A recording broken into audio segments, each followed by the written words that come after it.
मध्य प्रदेश के सीधी जिले के शासकीय उच्चतर माध्यमिक विद्यालय धनहा के छात्रों का समूह आध्यात्मिक यात्रा के तहत सिद्धाश्रम धाम पहुंचा।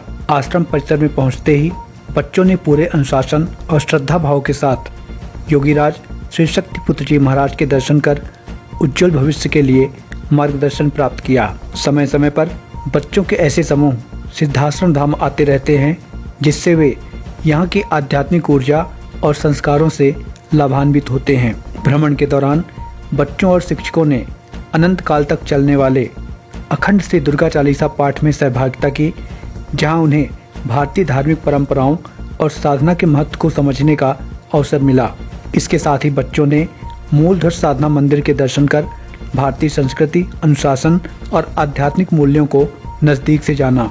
ऐसे शैक्षणिक और आध्यात्मिक भ्रमण से बच्चों में संस्कार, अनुशासन, आत्मविश्वास और सकारात्मक सोच का विकास होता है, जो उनके सर्वांगीण विकास के लिए अत्यंत आवश्यक है। बेटा हमारा सभी लोगों के साथ आशीर्वाद बना रहेगा। ये बेटा एक उम्र रहती है जिसका हम अगर सदुपयोग कर लेते हैं, पूरी जीवन की यात्रा सुधर जाती है। थोड़ा सा कुछ विचारों बेटा ग्रहण कर लोगे तो याददाश्त में सुधार होगा, मन की एकाग्रता और बढ़ेगी। थोड़ा बेटा नित्य केवल थोड़ा सा प्राणायाम करना शुरू कर दो। प्राणायाम करने से कोई चीज़ हम याद करते हैं तो चीज़ हमें लंबे समय तक याद बनी रहती है। मन की एकाग्रता आ जाती है, निर्णय लेने की क्षमता बढ़ती है।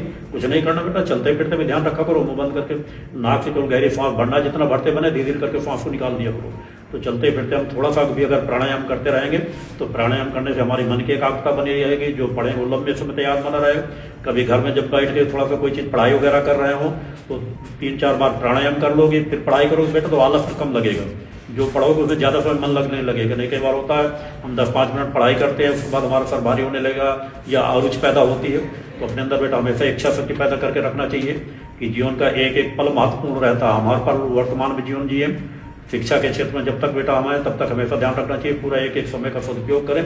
जो हम परीक्षा के टाइम मेहनत करते हुए साल भर मेहनत कर लें तो हर क्लास को बेटा अच्छे नंबरों से निकाला जा सकता है। सहज भाव से प्राप्त होते हैं, जिससे हम दूसरों को ज़्यादा काम कर सकते हैं, कम हमें आलस आएगा, कम नींद लेंगे, तभी हमको एनर्जी प्राप्त हो जाएगी।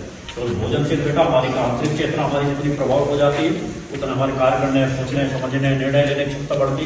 एक कोई व्यक्ति होता है बेटा छोटी समस्या आ जाती है उसी में परेशान हो जाता है, कुछ लोग आत्महत्या तक कर लेते हैं। कई लोग उनसे 100 गुना ज़्यादा समस्या उनके सामने रहती है, उनका सामना करके उससे पार निकल जाते हैं। तो हमेशा ध्यान रखो बेटा, अपने अंदर कभी कमजोरी का भाव नहीं लेना चाहिए। एक इच्छा शक्ति हमेशा रखना चाहिए कि हम जब दूसरे बच्चे आगे बढ़ सकते हैं, अच्छी स्तर की शिक्षा हासिल कर सकते हैं, तो हम भी हासिल कर सकते हैं। वो इच्छा शक्ति अपने अंदर बना के चलने का प्रयास करना चाहिए। कभी अपने अंदर कमजोरी भाव नहीं लेना चाहिए। किस चीज़ में कमी है उसमें हम और मेहनत परिश्रम करने का प्रयास करें। तो हमेशा ध्यान रखो, पढ़ाई में हमेशा शिक्षा में अपने आगे के बच्चों को देखते रहना चाहिए कि जो आगे बढ़ रहे हैं उस तरह हम भी बढ़ सकते हैं। और जीवन के चक्र में हमको किसी से तुलना नहीं करना चाहिए कि दूसरा बहुत अच्छा खा रहा है, बहुत अच्छे कपड़े पहन रहा है, उसे नहीं, हमको अपने पीछे देखना चाहिए कि हमसे भी बहुत ऐसे गरीब हैं जो एक समय बेटा भोजन नहीं कर पाते, कपड़े नहीं पहन पाते, जूते नहीं पहन पाते। तो उनसे परमसत्ता ने हमको अगर जितनी सामर्थ्य दी है वो सामर्थ्य का हम उपयोग करें। अपने कर्म पर विश्वास रखना चाहिए। हमारा कर्म यदि अच्छा है, हम मेहनत परिश्रम करते हैं तो हमेशा आगे बढ़ने के रास्ते बनते हैं।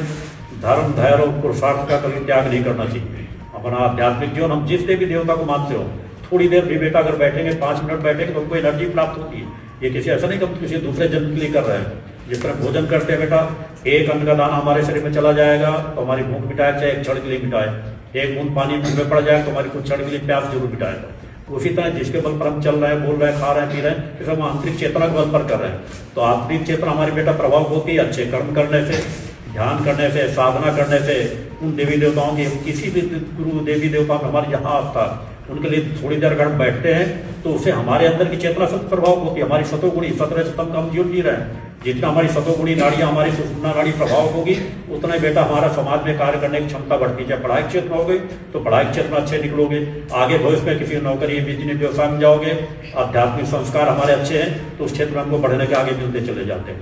तो धर्म, धैर्य का, अपने जीवन में धैर्य को कभी त्याग नहीं करना चाहिए। वही परिस्थिति आ जाए, धैर्य को हमेशा धारण करके रखना चाहिए और पुरुषार्थ पूरी मेहनत से करते रहना चाहिए। मेहनत पुरुषार्थ अगर हम करते रहते हैं तो हर समस्या के बेटा हम पार निकल जाते हैं। तो हमेशा मेहनत परिश्रम का बेटा रास्ता तय करना चाहिए।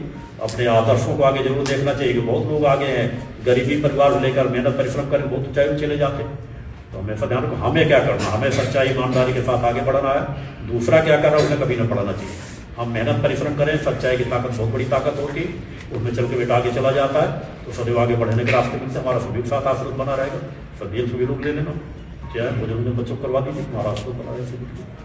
बाकी नवरात्र का शिविर है, जिसका अगला 22-23 जनवरी शिविर है, तो घर परिवार के आप लोग कोई भी बेटा आ सके, यहाँ सभी रहने भोजन सब निःशुल्क व्यवस्था रहती है। 2 दिन शिविर का भी लाभ ले सकते हैं।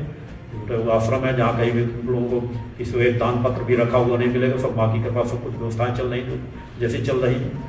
माँ का अखंड पाठ पिछले 30 सालों से चल रहा है, समाज कल्याण के लिए संकल्पित है। यहाँ के ध्यान करके एक भी दुर्गा 40 का पाठ घर में कर लिया जाएगा तो अपनी साधना का लाभ मिलेगा, हम जब भी लाभ प्राप्त होगा। हमारा सभी सब बेटा आशीर्वाद बना रहेगा, आपका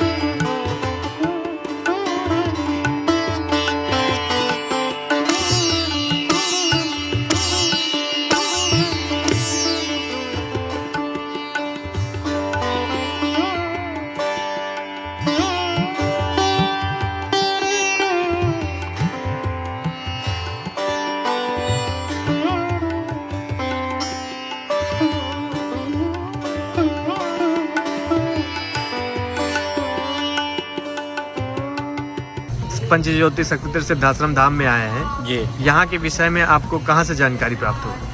हम लोग अक्सर टीवी न्यूज़ चैनल में देखते थे और महाराज जी का प्रवचन भी सुनते थे कभी कभी। तो ये हुआ कि बच्चों की भी इच्छा थी कि आज यहाँ घूमना है तो हम लोग आ गए। आज बच्चों ने गुरुदेव जी से मिले हैं तो उनको गुरुदेव जी के माध्यम से क्या मार्गदर्शन मिला? गुरुदेव जी के माध्यम से बहुत अच्छा मार्गदर्शन मिला और बच्चों को उनके द्वारा बताया गया कि आप लोग प्राणायाम करिए और हमेशा अपने बारे में सोचिए, अपने भविष्य के बारे में सोचिए। आगे आपको कुछ बनना है तो मेहनत करनी पड़ेगी और यही सब बताए गुरुजी। बहुत अच्छा लगा यहाँ के। आपके साथ लगभग कितने बच्चे हैं सिद्धाश्रम में आए? हमारे साथ 80 छात्र हैं और 20 के स्टाफ हम लोगों का है, जिसमें हमारे शिक्षक भाई बहन हैं। स्कूल का पूरा नाम क्या है? हमारे स्कूल का नाम है शासकीय हाई स्कूल धनहा।